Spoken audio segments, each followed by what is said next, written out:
The Silent Invasion. Dr. Maya Rice stared at the brain scan displayed on her monitor, her coffee growing cold beside her keyboard. The neural activity patterns made no sense, clusters of synaptic firing that followed no known natural structure.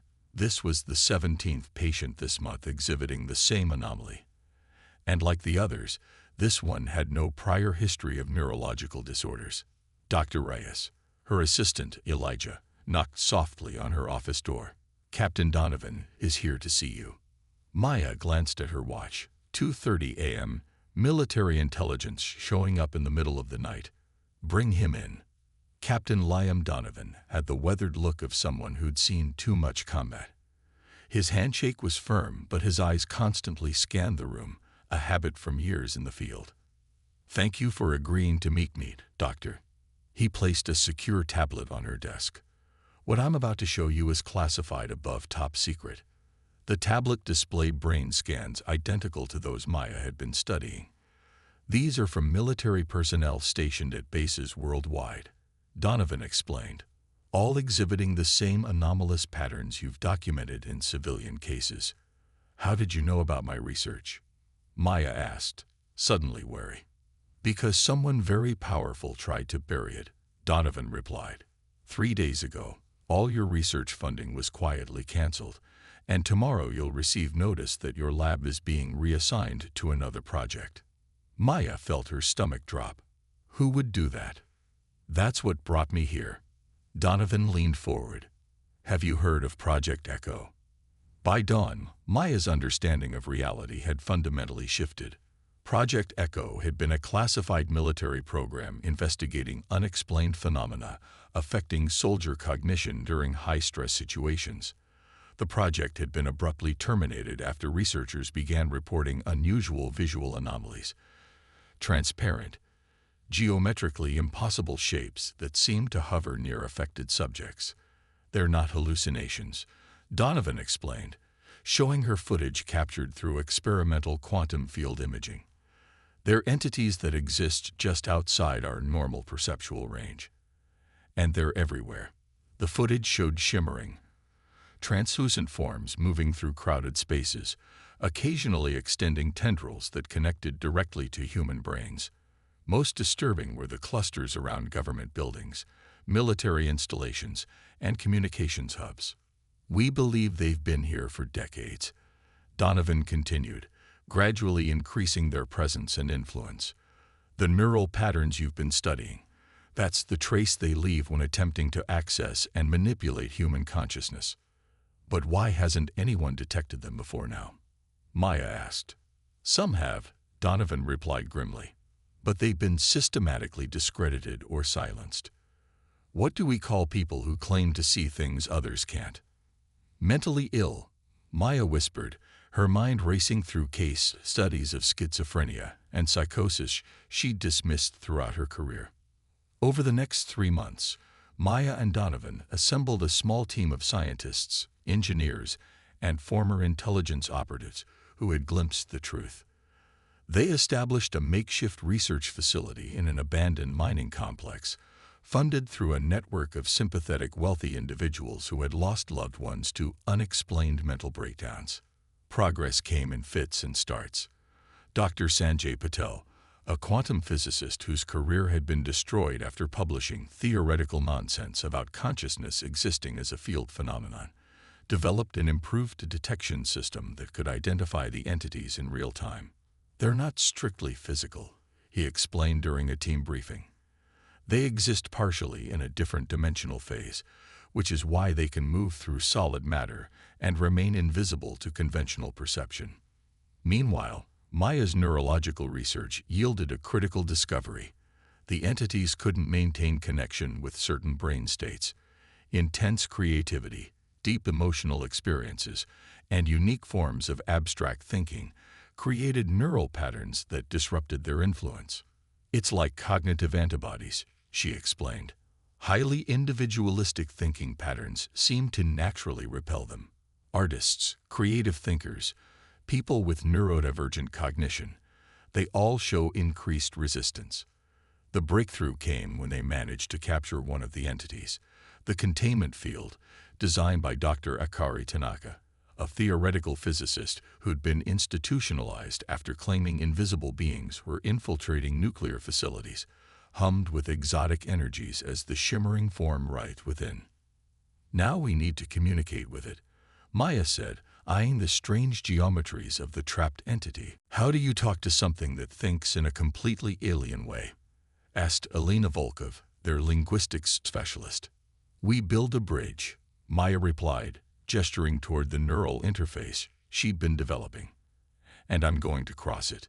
Despite the team's protests, Maya insisted on being the test subject.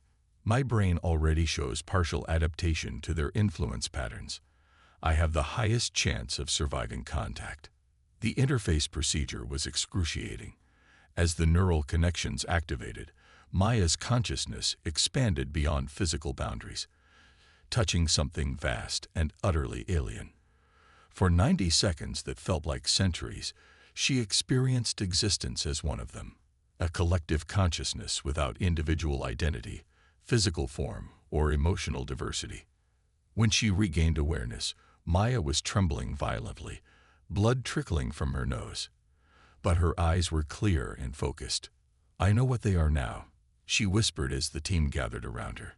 "And more importantly, I know why they fear us." The entities, which the team dubbed echoes, were a hive mind that had assimilated countless worlds through infiltration before physical invasion. But humans were uniquely resistant. Where other species fell easily to their influence, human minds generated unexpected defensive patterns. "It's our emotions," Maya explained, displaying neural scans.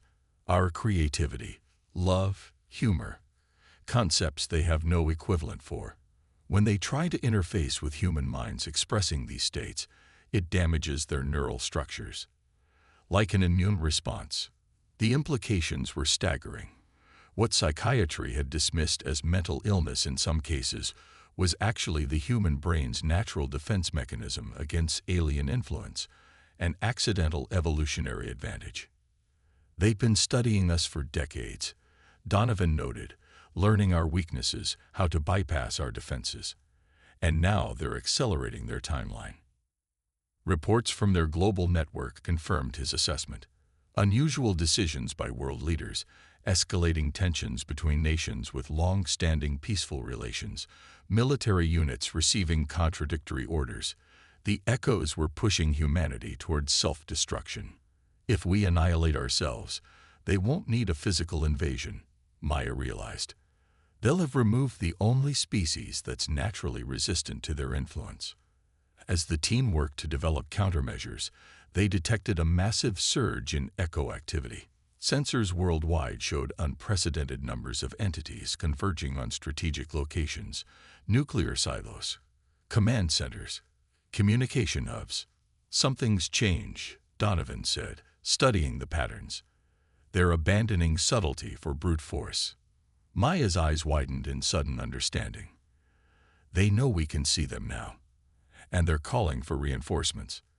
As if confirming her words, their main detection grid lit up with an incoming anomaly, something massive entering Earth's atmosphere without triggering conventional defense systems.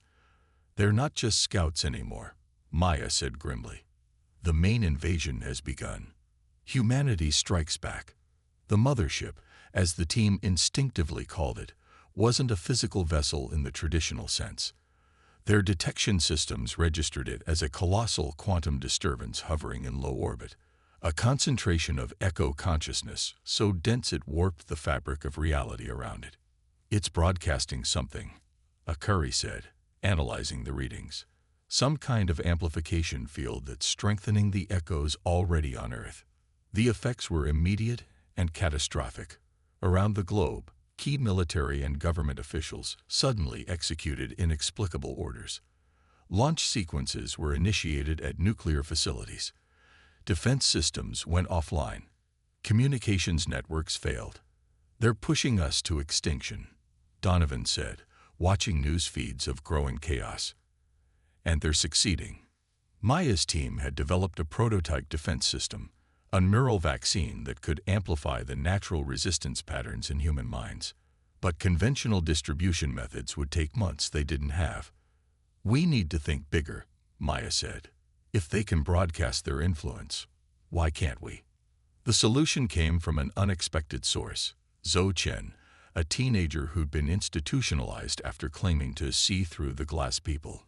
Unlike other affected individuals, Zhou had developed a unique neural adaptation that allowed her to perceive the echoes without suffering mental breakdown.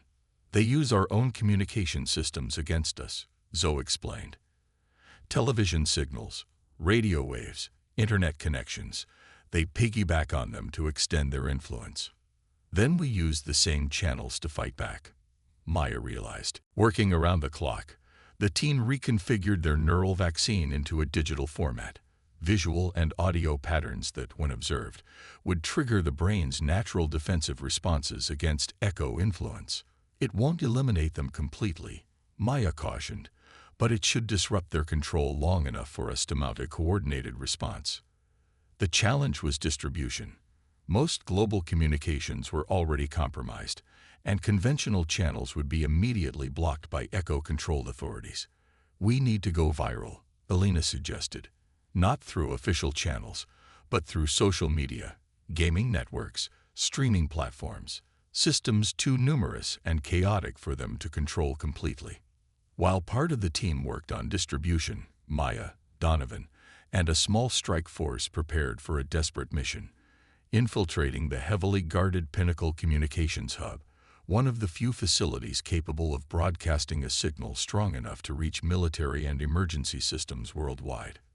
"This is suicide," Donovan muttered as they prepared, checking his weapons.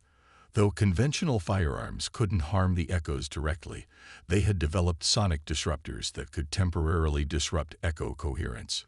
"Probably," Maya agreed, adjusting her prototype neural shield. "But if we don't try, humanity doesn't have a future anyway."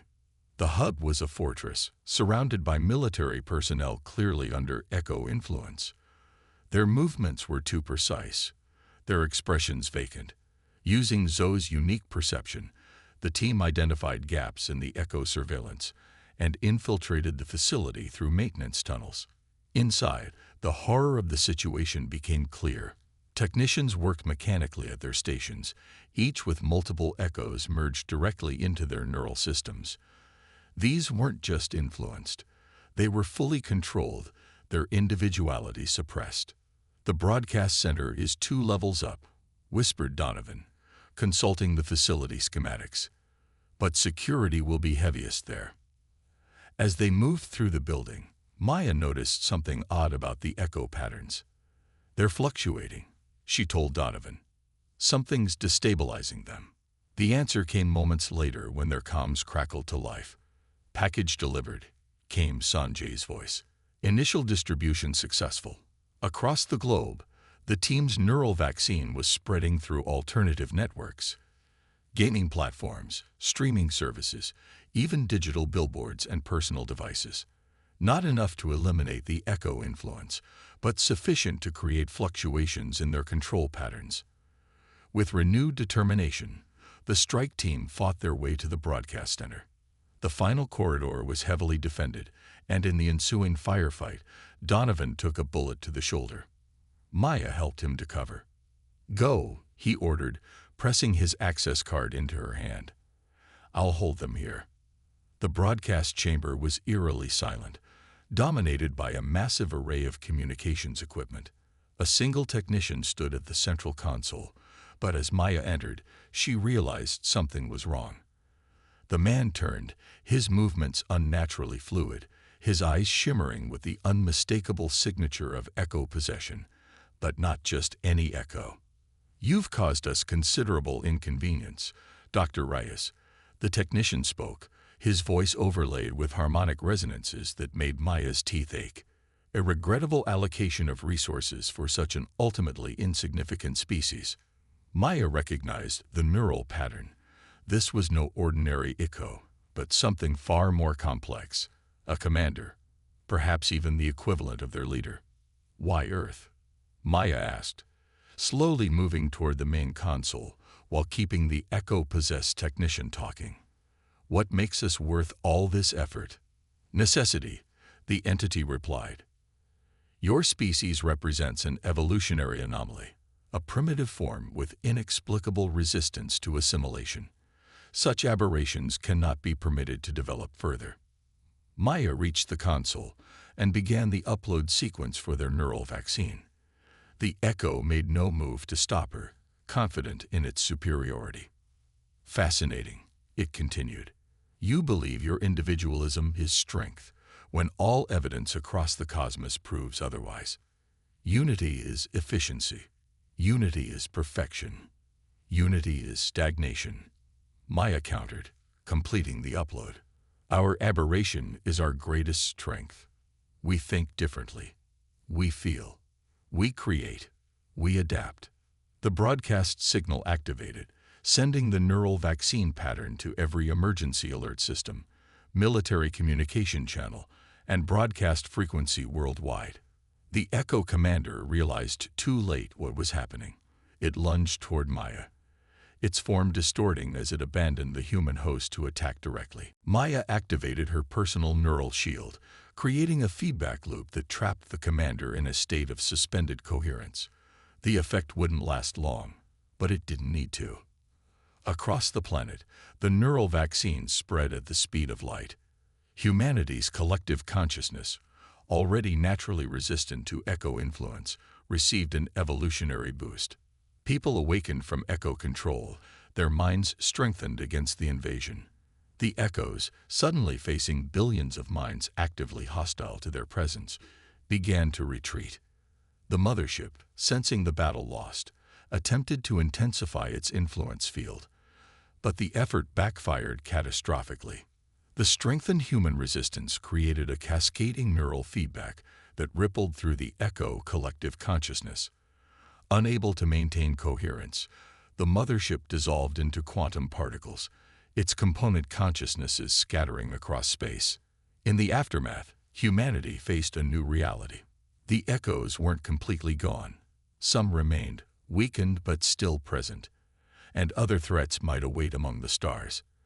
But Earth had gained something invaluable: awareness of both its vulnerability and its unique strength. Maya's team, now operating openly with international support, established the Cognitive Defense Initiative, a global network dedicated to monitoring for eco-resurgence and researching humanity's unique neural resistance. We never would have detected them if not for those we dismissed as mentally ill, Maya noted during the initiative's founding ceremony. People whose perceptions didn't fit our narrow definition of reality. Our diversity of thought saved us. 6 months after the failed invasion, Maya visited Donovan at the rehabilitation center where he was recovering from his injuries. He'd been promoted to colonel and appointed military liaison to the initiative. Any sign of them returning? He asked, joining her on the center's garden terrace. Nothing significant, Maya replied. But we're still finding traces, subtle influences in unexpected places. I don't think we'll ever be completely free of them. So the war continues, Donovan observed. Maya shook her head, watching children playing in the distance, their minds now naturally more resistant to Echo influence than any previous generation. Not a war, she corrected him. An evolution. They forced us to recognize our greatest strength, not our technology or our weapons, but our fundamental humanity. Our emotions, our creativity, our beautiful, chaotic individuality. She smiled. The very things they couldn't understand became the things they couldn't defeat. As the sun set over a changed world, humanity continued its chaotic, creative, emotional existence, now conscious of both its vulnerability and its remarkable strength among the stars.